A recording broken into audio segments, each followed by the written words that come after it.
দাঁড়া তো, আপনাকে কোনো কাজ কাম নাই? সারাক্ষণ থেকে বন্ধু বান্ধবদের সাথে আড্ডা দিতে থাকেন, ওই দিন দেখলাম দৌড়াইতেছেন, পরে শুনলাম যে কার কাছ থেকে পেয়ারা নাকি চুরি করছেন। এগুলো তো ভালো ছেলের লক্ষণ না। বিয়ে করতে হবে না আপনাকে, বউ পালতে হবে না। একটু দেখেন এই মেয়েটা কে?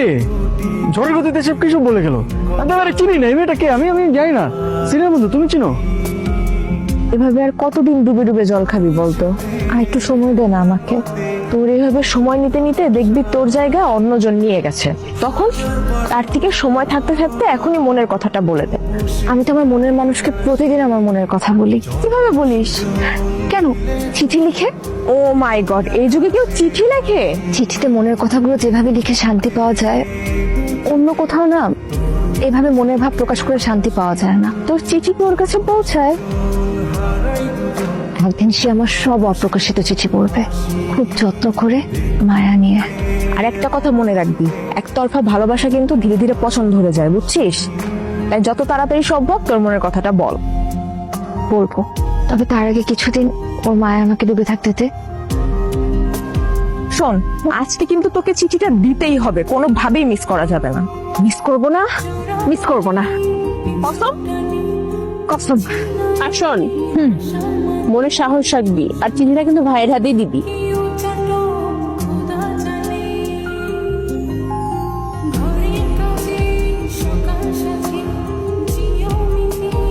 চাচা কি হয়েছে বলতো? কি হয়েছে মানে? তোমরা আমার গাছের কোনো কিছু রাখতেছো? ফল মানে ফল ফ্রুট কিচ্ছু তোমরা রাখছো না, সব চুরি করে খাচ্ছ। এই, তোমাদের নাম কি? আর এরকম কখনো না, আর কখনো করো না। আজকে কিন্তু তোকে চিঠিটা দিতেই হবে, আর একদম ভয় পাবি না, আমরা তো আছি। যত সাহস লাগে আমরা ধার দেব। আচ্ছা, প্রেম করতেছি আমি, পছন্দ আমার, তোরা দুইটা আমার প্রেম নিয়ে এত এক্সাইটেড কেন? তো এক্সাইটেড হব না? বান্ধবীর প্রেম মানে তো আমাদের আনন্দ, আর বুঝিস না? আর তুই আগে সেটেল হ। আরে জেরিন, কেমন আছো? কোথায় যাচ্ছিলে? ভালো আছি ভাইয়া। আমি তো ঘুরতে বের হয়েছিলাম সবাই মিলে। মামা মামি কেমন আছে? ভালো আছে। আপনি কবে আসলেন? দুদিন হলো আসলাম, কাজের কারণে আসতে পারিনি, তোমাকে দেখতে চলে আসলাম আজকে।